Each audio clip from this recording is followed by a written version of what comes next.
وروستی مورچل نمه برخه د ورسي مورچل د داستان درنو او قدرمن اوریدونکو په دې هیله چې ټول به جوړ او روغ یاست. الله رب العزت مو خوشحال لره. دا زه محسن احسان مې ځل بیا د ورسي مورچل د داستان د خبرونې قربتوب کوم په دې هیله چې دا خبرونه تر پایه سره واورئ. درنو او قدرمن اوریدونکو، په تیر برخه کې مو اوریدل د ونې د تنې له شانه پرې غږ وشو. تیموره غټه کان وخوړه او بل خوا یې وکتل، ژر تر ژره تور راویستله او د خطر سره د مقابلې لپاره ځان تیار کړ. که چې نور څه وسول دا به په نن خبرونه کې واورو ان شاء الله تعالی. د ونې د تنې له شانه بیا غږ وچت سو. ویرېږم زه طاهر یم. تیمور ملک زر د ونې شاته ځان ورسوه.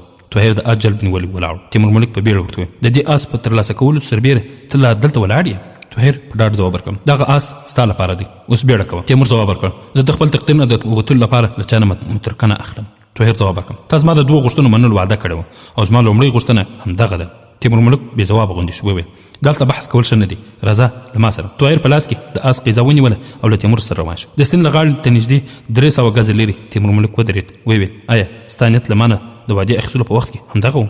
هوکې ستا باور و چې آس به په لاس درځي او ما ته به راولې؟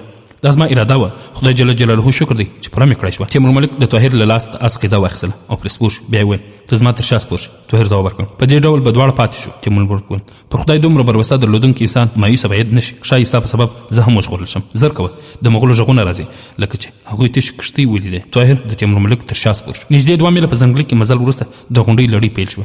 طاهر د آس توماني احساس کړه. څو ځله یې غوښتل چې پلی شي خو تیمور ملک پرې نه ښود. د لمر له لومړۍ وړانګو سره دوی یوې تنګې درې ته ورسېدل او چې طاهر شاته وکتل د تاتاریانو څو سپاره په تراټ ورځغلېدل. طاهر وویل هغوی په موږ پسې راغله د خدای جل جلاله په خاطر ما دلته پلې کړه. زه یې په همدې تنګي کې سره ولی شم. تا ته به د ژغورنې موقع په لاس درشي. تیمور ملک بې له دې چې آس ودروي پوښتنه وکړه هغوی څو کسه دي؟ نو زه هم در سره پیل کېږم خو څوک ویلی شي چې په دوی پسې به لوی لښکر نه وي؟ همدغه سبب دی که نه زه تا یوازې نشم پرېښودلی. طاهر وویل تا زما د 2 غوښتنو منلو وعده کړې وه. زما دوهمه غوښتنه همدا ده چې تاسو ما دلته پلې کړئ. زه د ځان په خاطر سره دې قربانۍ سبب پوښتلی شم خو راځم د مغولو د سیلاب په مخ کې وروستی کمر دی او دې کمره ته ستا په څېر ساتونکي پکار دي. زه پر تا احسان نه کوم، غواړم د اسلامي نړۍ یو خدمت ترسره کړم. خو اعظم شاه څو بې زړه مشاورینو له کاره غورځولی دي. ته په هغه کې د نوي ژوند ساه پوکلی شي. تیمور ملک ځواب ورکړ زه یوازې یو سپاهي یم، تور وهل مې زده دي. په ولس کې د ژوند ساه پوکل ستا غوندې خلکو کار دی. ته ورځه زه له آس نه پلي کېږم او د هغوی لار بندوم. طاهر وویل خپله وعده مه هېروه، ما پر خدای جل جلاله تکیه ده. موږ دواړه یو په بل پسې یو ځل بیا سره یو ځای شو. طاهر دا وویل او له ځغلېدونکي آس نه ټوپ کړ. تیمور آس ودره. وویل په ځولۍ کې څو غشي دي؟ طاهر ځواب ورکړ 15 دانې. تیمور ملک خپله د غشو کسونو وغورځول او وویل شپږ به په دې کې هم وي. کاشکې د خراسان په پوځ کې ستا په څېر 500 تنه سپاهیان نور وای. تیمور ملک آس چرګام خوشي کړ او طاهر د تنګي په یو کندو کې د غونډۍ په یو لوړه اوږه د یوې ډبرې تر شا مورچل ونیو. کله چې لومړی سپور د کنډو نه ور واوښت طاهر په غشي وویشت او هغه د آس له شانه لرې وغورځېد. په دې ځان کې بل سپور له کنډو نه راواوښت او طاهر د غشي دم ته برابر شو. هغه دوهم غشي په نقشه په برابر ولګېدو خو 3 تنه نور سپیان په یو ځل له کنډو نه راواوښتل. طاهر له هغوی نه یو وویشت، پاتې نور آسونه ودرول او بیرته د ګرځېدو اراده وکړه. خو له پاسه 2 غشي نور راغلل او یو مغولي سپاهي بل ټپي شو او له آس نه راوړی. دوهم د آس تر شا ځان پناه کړ او ځان یې وژغوره او خپل نور ملګرو ته یې د خطر خبرداری ورکړم. تر څو طاهر بل غش په لنده کې ښودل تاتاري له آس نه پورې شو او یوې ډبرې شاته یې پناه واخیستلم. هغه نور ملګرو ته هم هغسې چیغې وهلې او د خطر نه یې خبرول. طاهر د ډبرې تر شا سنګر پرېښود او کنډو بل لور ته د غونډۍ په اوږه ور واوښت. لاندې نږدې 30-40 ګزه لرې 2 سپاره ولاړ وو او د نارې وهونکي ملګري ځواب یې ورکاوه. طاهر د یوې ډبرې تر شا کښېناست. دغو 2 مغولي سپاهیانو په خپله ژبه په خپل کې سره څه ویل. بیا له آسونو پلي شول او آسونه یې په یوه بوټي پورې وتړل او د غونډۍ داسې ځای ته ورسېدل چې هلته د پټېدلو لپاره څه ځای نه و. ناڅاپه د طاهر له لندۍ نه یو په بل پسې 2 غشي وروتل او هغه 2 تنه ولوېدل او 100 ګزه لاندې پرېوتل. طاهر له ډبرې نه سر راپورته کړ، لاندې یې وکتل، په مخ کې یو سوری ولید. ناڅاپه یې شاته راوکتل او غونې یې زیږ شول. 5-6 ګامه پاس یو تاتاري توره ایستلی ورته را روان دی. طاهر زر لنده وغځوله او جګ شو. د هغه لاس له د تورې موټ ته نه ورسېدلی چې تاتاري د تورې وار پرې وکړ. دی په بیړه یوې خوا ته خم شو او د مغولي پوځي توره په تیږه ولګېده. د هغه د بل وار نه د مخ طاهر یو ګام شاته شو. یوه توره یې ویستلې وه. څو ځله د دواړو تورې یو له بل سره وجنګېدلې او تاتاري خپل حریف خطرناک احساس کړ او شاته تلو. هغه څو ځلې د پښې خرولو او مقابلې هڅه وکړه خو زور یې ونه رسېد او د ډبرې وروستۍ څنډې ته چې ورسېد د طاهر تورې پر سر ولګېده او شاته ور وغوړېد او په یوه ژور کړنګ کې ولوېد. طاهر د سترګو په رپ کې د غونډۍ نه راکوز شو او په بوټو تړلو آسونو نه پر یوه سپور شو چې د کنډو واوښت. نو د ده په غوښو زخمي یو نیم ژوندی مغول یې ولید چې پر کمره یې خپل سر واهه. دوی ور پلي شو، غشي یې ترې راوکښل او بېرته په خپل د غش کسون کې واچول او بیرته پر آس پور شو. طاهر آس چارګام وزغړوه. د واورینو غرونو نه تېرېده. په ځینو سختو لارو کې د آس رفتار ورکاوه. د لارې په باب یې هېڅ معلومات نه و. د غرنیو خوړونو اوبه لرې نه وې، خو له لوږې یې سیخ ختلی و. د شپې یخني وجود رخت کړی و. اوس هم سره له دې چې لمر تود و، خو د ساړه شمال څپې پر بدن له زغم نه وتلې وې. په لارې کې خو داسې کلي مخې ته ورغلل چې سوځېدلو کورونو او د ماشومانو او ښځو بې ګوره او بې کفنه مړي د تاتاریانو د یرغل وحشت ګواهي ویل. ماپښین مهال طاهر د یوه پراخ میدان نه تېرېده. پر اسمان ورېځې راخورې شوې او یخني هره شیبه زیاتېدل. قضا ماپښین واوره ورېدل پیل شول. د طاهر آس نږدې له پښو لوېدلی و. کاڼه یې کښته اچولی او ورو ورو روان و. د واورې په توپان کې د طاهر پام نه و چې په کوم لوري روان دی، خو هغه د درېدو پر ځای تګ غوره باله. مازدیګر مهال آس په واوره وغورځېد، لغتې یې وهلې او مړ شو. طاهر پلي مزل پیل کړ. هغه به ایله 2 میله مزل کړی و چې نور یې حوصلې ځواب ورکړ. د واورې توپان نور هم زورور شو. شپه راتلونکې وه. پر طاهر د بېهوشۍ څپه راتله. زړه یې غوښتل په واورو وځغېږي او ویده شي، خو هغه ته معلومه وه چې دا به د ده وروستی خوب وي. بیا یې د زړه په زور څو ګامونه ګړندي واخیستل، خو له څو ګامه وروسته یې بدن بیرته بېسېکه شو. په واورو کښېناست. خو د انسان په فطرت کې د ژوندي پاتې کېدو هیله تر وروستۍ شېبې له مایوسۍ سره جګړه کوي. طاهر یو ځل بیا اوچت اسمان ته یې وکتل او د ډېرې عاجزۍ په حالت کې دعا وکړه: ای د ځمکې او اسمان خاونده، زما د ژوند یو ارمان هم تر اوسه نه دی پوره شوی. نور په ما کې د وړاندې تلو همت نشته. تا ته پناه در وړم او له تا نه مرسته غواړم. که زما په برخه له مرګه پرته بل څه نشته، نو ماته د یو مؤمن حوصله راکړه. د دې دعا نه وروسته طاهر داسې انګېرل لکه د ژوند یو بوج نه چې بېغمه شوی. کېناستلو چې یو غږ یې تر غوږ شو او په رګونو کې سړېدونکې وینه بیرته توده شوه. دا د یو آس د شڼهار غږ. طاهر یو او بل خوا وکتل. نږدې 50 ګامه لرې یو آس سک غوږونه ولاړ او د ده په لور یې کتل. طاهر په منډه ځان آس ته ورسوه. آس 2-3 ګامه ورته رامخې ته شو او د هغه په ټټر خپل مخ ومشلو. پر آس زین تړلی و. طاهر چې ولید وپوهېده چې دا د کوم مسلمان و. له زینه یې واوره وتوژله او پرې سپور شو. آس 100 قدمه واخیستل، خو بیا ودرېد او په یوه راوتلي ځای یې پښه ووهله. طاهر ورکوز شو. واوره یې له یوه او بله خوا واړوله او د یوه انسان مړی یې راویست. د هغه په پښتیو او خېټ 2 غچې ښخ وو. طاهر انا لله و انا الیه راجعون ویل او بیرته هغه په واوره کې وپوش. آس یې پر ورمېږ وټپاوه او پښه یې پرې واړوله. د ژوند نوې هیلې د طاهر په رګونو کې نوې تودوخه وزغړول. چې لږ وړاندې ولاړ، د آس پر ځین تړي یوې کڅوړې ته یې پام شو. لاس یې پکې دننه کړ او غوښې او پنیر یې یوه ټوټه یې راویستله. سمدستي یې وخوړله او مړېدنه وروسته یې په ځان ځواک احساس کړ. آس ورو ورو په خپله تبه روان و. طاهر یې د مخ اړولو او په کوم بل لور د ګرځولو ضرورت نه احساساوه. خپرونې درنو قدرمن اورېدونکو، تیاره ماښام طاهر یو ویجاړ کلي ته ورسېد. کنډوالو شاهدي ویله چې د مغولو د سیلاب کومه څپه پر دې کلي تېره شوې ده. د آس له مزله داسې ښکاره کېدله چې شاوخوا نږدې کوم کور د ده هدف نه دی. طاهر په ځیر ځیر کتل چې د کوم کور له کړکۍ او یا ورنه سره رڼا ووي. د زیاترو کورونو دروازې خلاص وې او د واورو پنډې پنډې ډېرې د دې ګواهي وې چې دننه څوک پکې نشته. د یوه کور تړلي دروازې مخې ته چې طاهر ورسېد، د تورې په څوکه یوه پله دننه ټېله کړه. د پلې له خلاصېدو د شړېدلو مړو له زغم نه وتلی بوی د طاهر لاره ډب کړل. آس غوږونه سک کړل، غاړه یې کږه کړه او د وړاندې تلو اراده یې وه. طاهر د آس پر ورمېږ لاس راتېر کړ. ویل: زما دوسته، زما حوصله ځواب راکوي. که کومه امن ګوښه درته معلومه وي ځان رسوه. کله چې آس له کلي نه بهر ووتلو، د طاهر په خیال کې وګرځېدل چې ښایي د آس پر عقل باور هوښیاري نه وي. د شپې تیاره ورو ورو زیاتېدله. هغه آس یو ځل ودراوه او په زوره زوره یې چیغې کړې: څوک شته، څوک شته.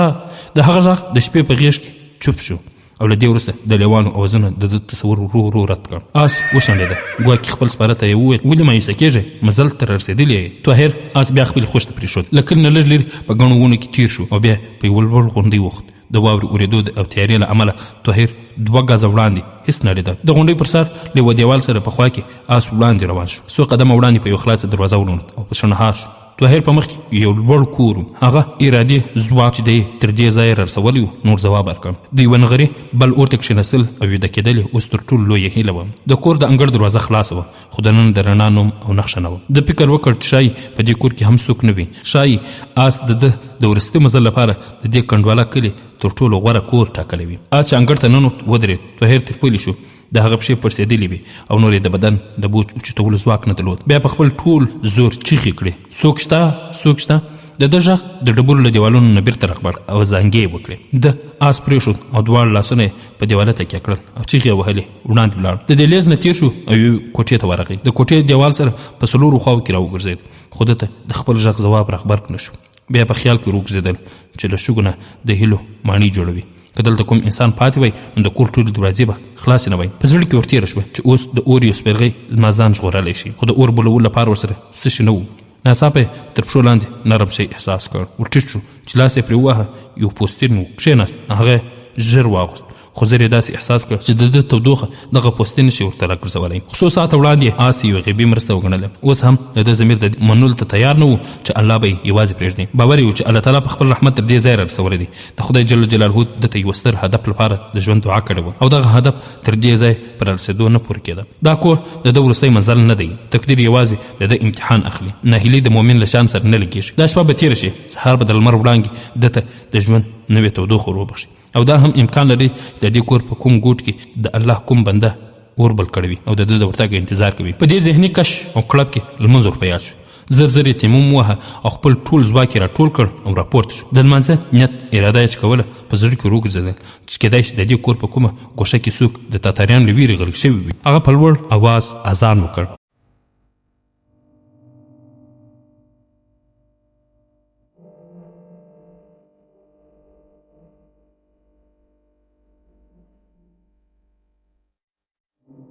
او له لږ شېبې انتظار وروسته د چا له راتګ مایوسه شو او نیت یې وتاړه. په لمانځه کې د بوختېدو نه وروسته چې د بدني تکلیف احساس ورو ورو غلی شو، د لمانځه له ختمو وروسته د دعا په وخت کې تیت رڼا ته پام شو. زړه یې په ټوپونه شو او زر یې شاته مخ واړوه. یو 8 کلن ماشوم مشال په لاس کې ولاړ و. د هغه تر څنګ یو بل زلمی و چې تورې په لاس کې نیولې وه. د ځوان څېره ډېره زیاته جذابه او زړه وړونکې وه. د جامو نه یو ترکي سپاهي ښکار کېدلو. طاهر په خپل ژوند کې تر اوسه دومره زړه وړونکې څېره نه ولیدلې. هغه د یوې شېبې لپاره حیران ورته کتل. د ماشوم او زلمي په څېرو کې زیات ورته والی و. طاهر دا احساس کړه چې خدای د ده د لارښوونې لپاره له اسمانه دوې فرشتې راستولې. دواړه د اندېښنې په حالت کې ده ته کتل. طاهر ورته وویل السلام علیکم. ماشوم او ځوان دواړه په یوه غږ د هغه سلام ته وعلیکم وویل. خو د ماشوم پر ځای د ځوان د غږ ترنم زیات د ده په غوږ کې راغبرګ شو. ځوان عربي وویل که زه اشتباه نه کوم ته عربي؟ طاهر په حیراني وویل تاسو واړه وپېژندم، ستا اذان مې چې واورېد لهجه د عربي ده. طاهر وویل ستا لهجه هم له عربو نه زیاته بدله نه ده. د ځوان پر شونډو پیکا او مایوسوونکې مسکا وزغلېده. ویې ویل زما مور عربه وه، خو د دې خبرو مهال نه دی. ته د واورو له توپان نه راتېر شوی راځه له ما سره. د ځوان په غږ کې ازانګي او موسیقي وه، داسې اغېزه چې له غوږونو نه تېرېږي او زړه ته رسېږي. طاهر جګ شو، له ځوان سره تلو ته چمتو شو. ځوان د 2-3 ګامه اخیستلو وروسته ودرېد. ویې ویل ته د شپې مهال دلته څه وړ راغلی؟ طاهر ځواب ورکړ ما ته له دې ځایه 100 میله لرې په دښته کې په واورو کې پراته یو مسلمان شهید آس په لاس راغی. هغه آس زه دلته راورسولم. د ځوان په څېره کې د غم او خفګان نښې رابرسېرې شوې. ویې ویل تا ښه ولید هغه ټپي و که د واورو توپان وژلی و؟ هغه ټپي و. که هغه ستاسو عزیز او دوست نو افسوس کوم. ځوان ویل هغه زموږ پخوانی خادم و. ما نن له یوه ضروري پیغام سره سمرقند ته واستوه. ستا شونډې نیلې شوي، راځه دغه ځای خوندي نه دی. کشر ماشوم ډیوه په لاس کې په مخ کې شو. له 2 کوټو نه تېر شول او بیا یو تنګ دهلیز ته ورننوتل. ځوان په دهلیز کې د ډبرو یوه تخته لرې کړه. لاندې یو سوری و چې یو سړی په اسانۍ ترې کوزېدای شوی. د سوري نه لاندې د لرګیو زینه کښته شوې وه. لومړی کشري ماشوم او بیا ورپسې طاهر سمیس ته ورکښته شو او د ټولو په پای کې زلمی ورکښته شو او سوری یې بیرته په هماغه ډبره بند کړ. د زیرزمینې په یو کونج کې په نغري کې اور بل و. پر غولي یوه ښکلې قالینه غوړېدلې او یوې خواته 3-4 پوستینونه ایښو. ځوان طاهر ته یوې خواته د کښېنستلو نصیحت وکړ. ویې ویل ته به وږې، زموږ سره د غوښو له څو ټوټو نه پرته هېڅ نشته. ما ستاسو د خادم له کڅوړې نه غوښه او پنیر واخیستل. اوس زه له اور پرته بل هېڅ ته اړتیا نه لرم. دا یې وویل او بیا طاهر خپلې موزې ویستلې او د اور خواته یې پښې وځغولې. کوټه ښه توده وه. طاهر ناست و خو ورو ورو پرېوت او لږ شېبه وروسته په درانه خوب ویده شو. ځوان اوچت شو، پر هغه یو پوستین ور وغورځاوه. د یوه خواږه او زړه وړونکي غږ په اورېدو طاهر سترګې وغړولې او د پریشانۍ په حالت کې جګ شو. کښېناست. ویې ویل زه چېرته یم؟ بیا د شمې په رڼا کې ځوان ولید چې ته یې راپاڅولی ویې پېژند او سمدستي وویل سهار شو. ځوان ځواب ورکړ اوس ماپښین کېدونکی دی، ته ډېر زیات ویده وې، تر اوسه خو پوره تیاره ده. ته د کور د لاندې په کوټه کې یې، د لمر رڼا دلته نه راځي. طاهر د سترګو نه د خوب خمار ورو ورو لرې کېدو، خو د تېرو ورځو بدني ستومانیو درد یې لا په بدن کې و. هغه له لږ سوچ وروسته وویل د شپې مې له تا نه ډېرې پوښتنې زړه غوښتې، خوب را لاندې کړم. اوس تاسو راته وایئ دلته څه کوئ او هغه ستاسو نوکر چېرته تلو او تاسو چېرته پرېښودئ؟ زما په ګمان دلته پاتې کېدل ډېر خطرناک دي، موږ باید زر تر زره له دې ځایه ځانونه وباسو. ځوان ځواب ورکړ ما هم له تا نه ډېر پوښتل غوښتل، خو ښه شوه چې ته زر ویده شوې. زما پلار د دې ښار حاکم و.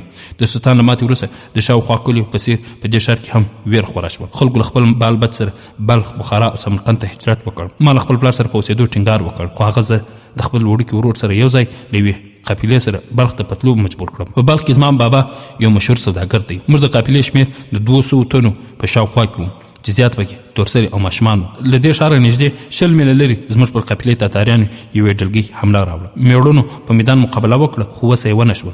ټول یو ووژل شول. ځینو ښځو هم مقابله وکړه او ووژل شوې او نورې ژوندۍ ونیول شوې. زما په مخ کې تر ټولو ستره مسله د اسماعیل ژغورل و. د ویرې له سببه د هغه کړکې ما نه شوې اورېدلی. پلار مې د طبیلې تر ټولو غوره آس راکړی. ما اسماعیل له کچر نه راکوز کړ او په شا پسې مې راسره سپور کړ او آس مې چرګان خوشي کړ.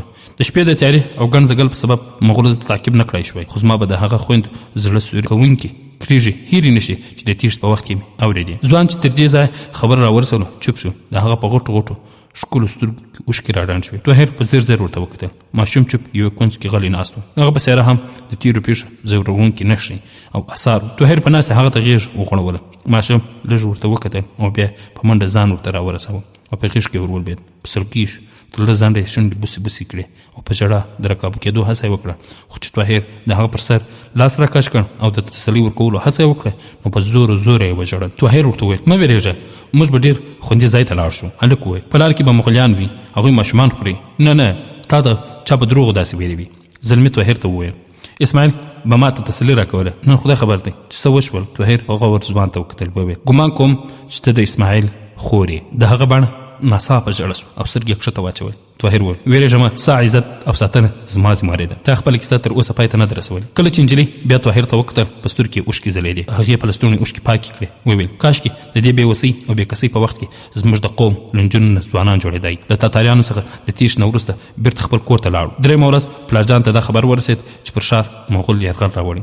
له هغه سره ټول 400 تنه سپاهیان وو. ځینې افسران مشوره ورکړه چې دی له لږ پوځ سره له تاتاریانو سره مقابله د ځان وژنې په معنا ده، خو هغه ډېر غیرتي و. د ښار پرېښودل یې غوره ونه ګڼل. پلارجان ته مې جاسوسانو خبر راوړ چې پر دې ښار د یرغل راوړونکي تاتاریانو شمېر ډېر نه دی. د هغو باور و چې څو ورځې به یې ایثار کړی شي. په دې ځنډ کې به له سمرقند یا بلخ نه څه مرسته راورسېږي. خو د قوقند په اړه مې چې کومې اوازې خپرې شوې هغه د ښار دننه د خلکو زړونه وغورځول. ځینو افسرانو زما پلارجان ته وویل چې سلطان تیمور ملک ته مرسته وانستوله. ټول د مرستې تمه کوي. د پلارجان وروستی ځواب دا و چې زه به خپل پرس پوره کړم. ماښام مهال یې پوست امر وکړ چې سهار وختي له ښاره راووځي او پر مغولو یرغل وکړي. خو تر سهاره نږدې 200 تنه تښتېدلي وو، تر دې چې زموږ د محل زیات خدمتګاران هم وتښتېدل. سهار مهال له رخصتېدو نه دمخه پلارجان د لومړي ځل لپاره د دې سمسې لار راوښودله او علي یې راسره پرېښود. علي زموږ پخوانی خادم و.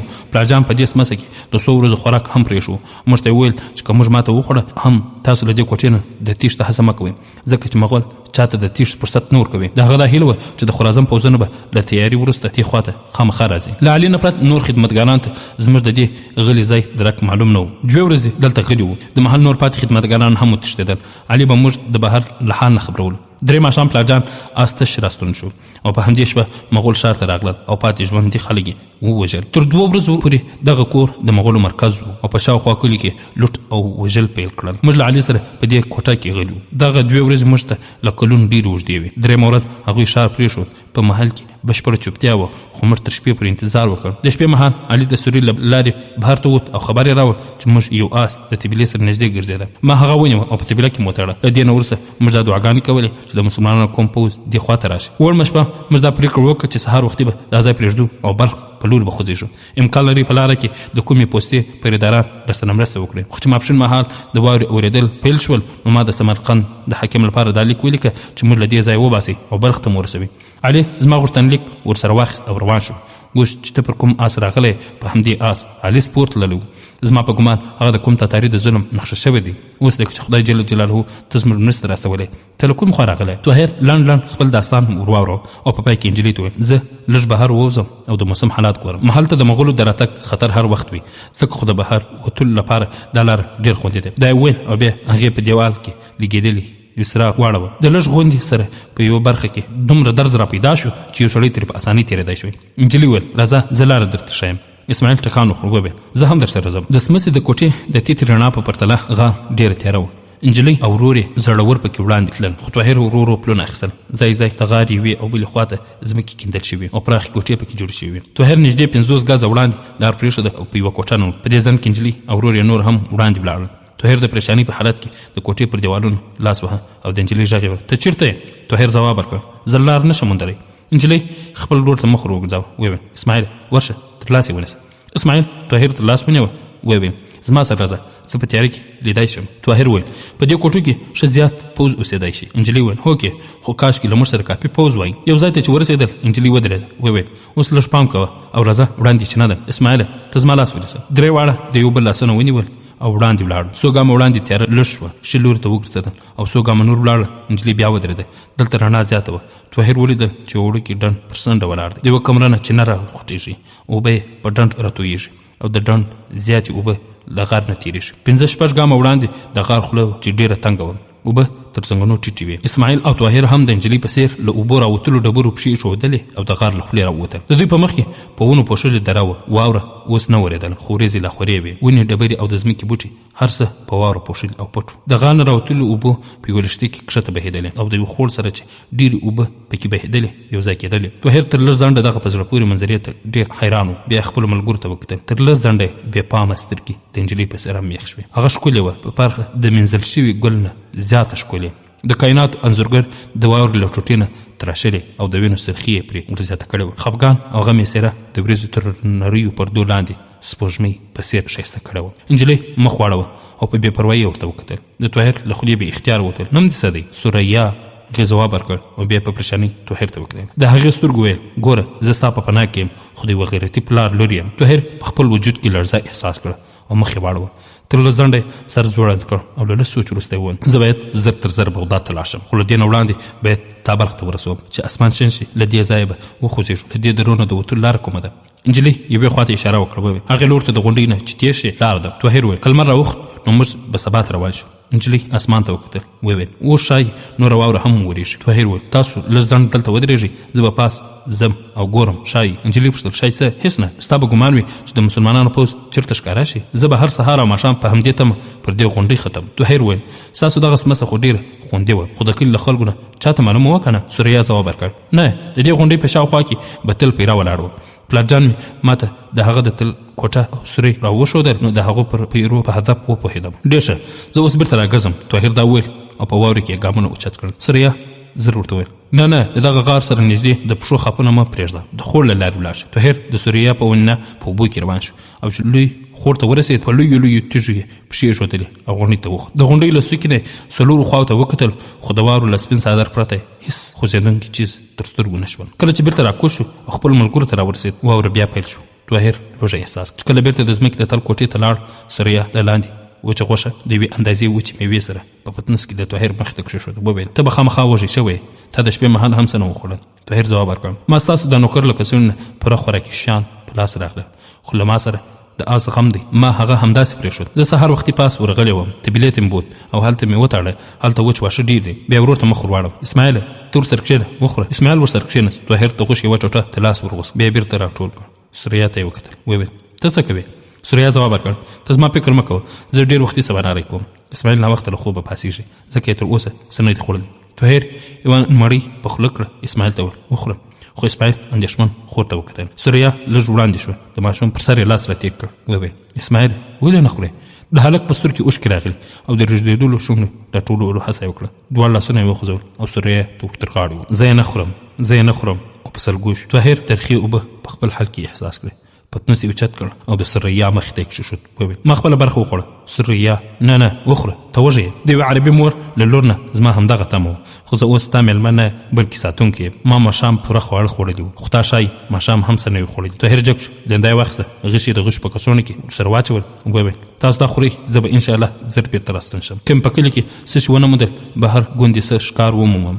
سوریا وویل، په کلي کې د انسانانو د مړو پرته هر څه مغول ورسره وړي دي او په دې موسم کې ښایي ښکار هم ونه موندل شي. طاهر وویل، زما باور دی چې خدای جل جلاله موږ دلته د لوږې د مرګ لپاره نه یو راټول کړي. زه به انشاءالله تش لاس نه راستنېږم. تاسو د ماښام غم مه کوئ، دا خواړه وخورئ. سوریا وویل، که ستا د خدای پر مهرباني دومره بروسه ده نو لږ تر لږه خو خپله برخه وخوره او بیا ولاړ شه.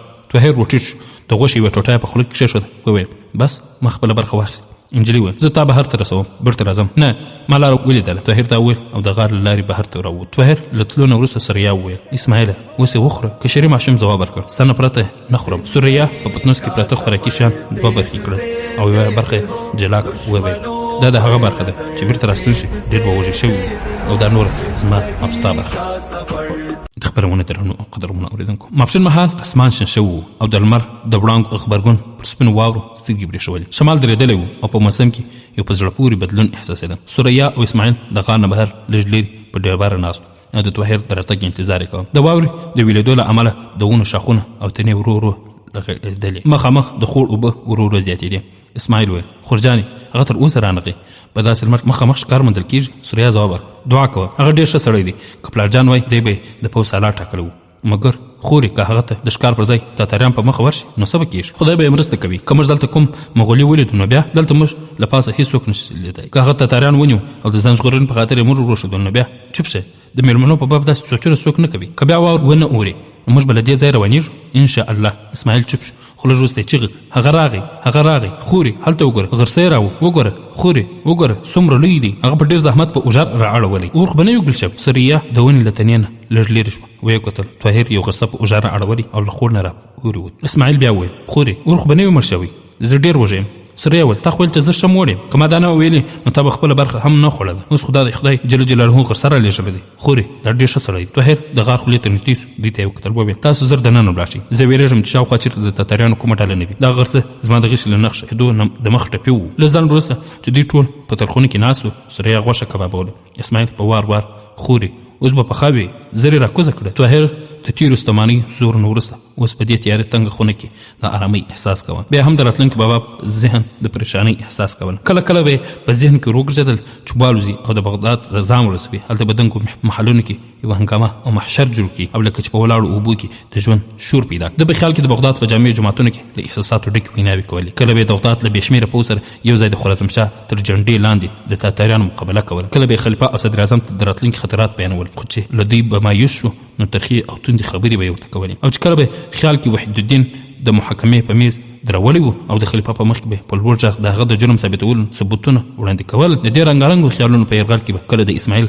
په ځواب کې د سریا غږ واورېد، هغه غږ چې د پسرلي د مرغانو له نغمونو ډېر خوندور او زړه وړونکی و. ده به د اور له تیت بړاس نه هاخوا هغه ښکلې څېره ولیده او د یوې شېبې لپاره به د زړه اندېښنې په لطیفو ټکان بدلې شوې. مخ ته به یوه بله دنیا وغوړېدله، هغه دنیا چې انسان سترګې پکې وغړوي او بیا د خوندي ګوښې په لټه کې شي، له ځانه پرته د یو بل داسې چا په خاطر چې په مسکا کې د ژوند له توپانونو پناه اخلي. د سهار په ګردونو کې پټ لمر د وړانګو په څېر د غم په وریځو کې د سریا مخ نور هم زړه وړونکی ښکاره کېدو. د حیا په زرګونو پردو کې پټ د سریا په غمجنو سترګې د طاهر لپاره لومبۍ او وروستی پیغام همدا و چې موږ دواړه د یو بل لپاره یو، زموږ دواړو یو بل ته اړتیا ده. طاهر احساسوله چې دې ته ورته د یوې بلې څېرې تصور هم د پخوا نه د ده په زړه کې شته.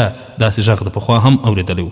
طاهر د ژوند د واټ په داسې پړاو کې و چې سړی ورسېږي نو د یو چا ملګري اړتیا احساسوي. هلته چې د کومې نجلۍ له شونډو لوټ شوې مسکا بیرته رانستنول سړي ته په کائنات کې تر ټولو ستره ذمواري شي. خدای له هغو کسانو څخه و له ګلونو سره د لوبېدو پر ځای د اغزیو په مشولو د زیات خوند احساس کوي. د رباب له نغمو نه د تورو شرنګا پرېښلی کېږي او د ځان لپاره د ژوند پر ځای د بل لپاره مرګ سعادت ګڼي، او پر کوم یوه ګل د خپلو سترګو یخولو او خوښولو پر ځای په خپلو وینو په زرګونو بوټي وپول غواړي. د سریا په څېر د خوارزم د زرګونو نجونو د بېکسۍ تصویر د طاهر بدن ولړزوه.